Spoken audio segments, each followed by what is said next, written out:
क्या इंग्लिश ना बोल पाने की वजह से आप अपनी इंटरव्यू क्रैक नहीं कर पा रहे हैं? क्या इंग्लिश ही वो रीज़न है जिसकी वजह से आपकी प्रमोशन रुक गई है?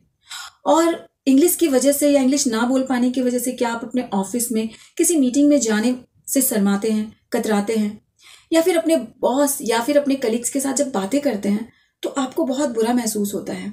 तो अगर ऐसा है तो प्लीज़ इस वीडियो को एंड तक ज़रूर देखिएगा, क्योंकि इसे देखने के बाद हम कम से कम इतना तो जान पाएंगे कि आखिर हमें करना क्या है।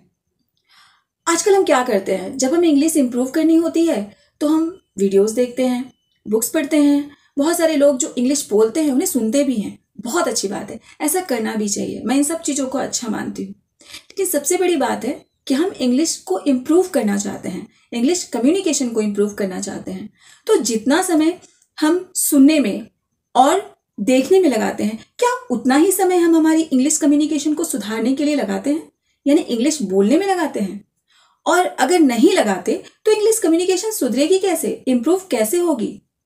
तो सबसे बड़ा सवाल तो यही है, हम चाहते भी यही हैं कि हम अपनी इंग्लिश कम्युनिकेशन को इम्प्रूव कर सके, यानी अंग्रेजी बोल सके। और अंग्रेजी बोलने के लिए हमें बोलना होगा, क्योंकि कम्युनिकेशन का सीधा सा मतलब है कम्युनिकेट करना, यानी बातचीत करना। तो जब हम बातचीत ही नहीं करेंगे तो हमारी इंग्लिश कम्युनिकेशन इम्प्रूव होगी कैसे? अब आते हैं कुछ और बातों पे। बहुत सारे लोग ऐसे भी हैं जो बातें करते हैं, वो इंग्लिश बोलते हैं, पर उन्हें ये पता नहीं होता कि क्या वो सही बोल रहे हैं। अब उन्हें बताने वाला भी तो कोई चाहिए। अब ऐसी माहौल हमारे घर पे होती नहीं। हम अगर अपने माता और पिता से, यानी हमारे परिवार के लोगों से बात करना चाहते हैं, तो बहुत सारे परिवार के लोग ऐसे भी हैं जो अंग्रेजी बोलते नहीं। बेसिकली हमारे भारत देश में हम सब अपनी क्षेत्रीय भाषा में बातें करते हैं, और ये सही भी है। तो फिर हम अपने दोस्तों का सहारा ले सकते हैं। और जब हम दोस्तों से बोलने जाते हैं और वो भी अंग्रेजी में, तो वो ये कहकर हमें हमारा मजाक बना देते हैं कि जाओ ज़्यादा अंग्रेज मत बनो, और या फिर सीरियसली लेते ही नहीं हैं। तो फिर हम करें क्या? हम अपनी इंग्लिश को इम्प्रूव करें कैसे, और जाने कैसे कि हम सही बोल भी रहे हैं या नहीं?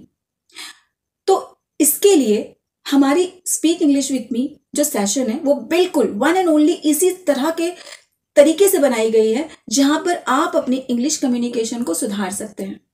और वहां पर जब आप बात करेंगे तो आपको आपकी गलतियों को बताने के लिए भी कोई होगा जो आपको बताएगा कि आपको कहाँ करेक्शन की जरूरत है, कहाँ पर आपकी ग्रामर क्या होनी चाहिए। और इस तरह से आपको वहां पर कोई टोकेगा भी नहीं, किसी प्रकार की आपको हिचकिचाहट भी नहीं होगी, और आप बेझिझक वहां बात कर पाएंगे। तो अगर आप इस सेशन में ज्वाइन करना चाहते हैं और इसके बारे में और भी ज़्यादा डिटेल में जानना चाहते हैं, तो प्लीज़ स्क्रीन पे दिए हुए लिंक पे आप हमें कांटेक्ट कर सकते हैं या फिर व्हाट्सएप कर सकते हैं।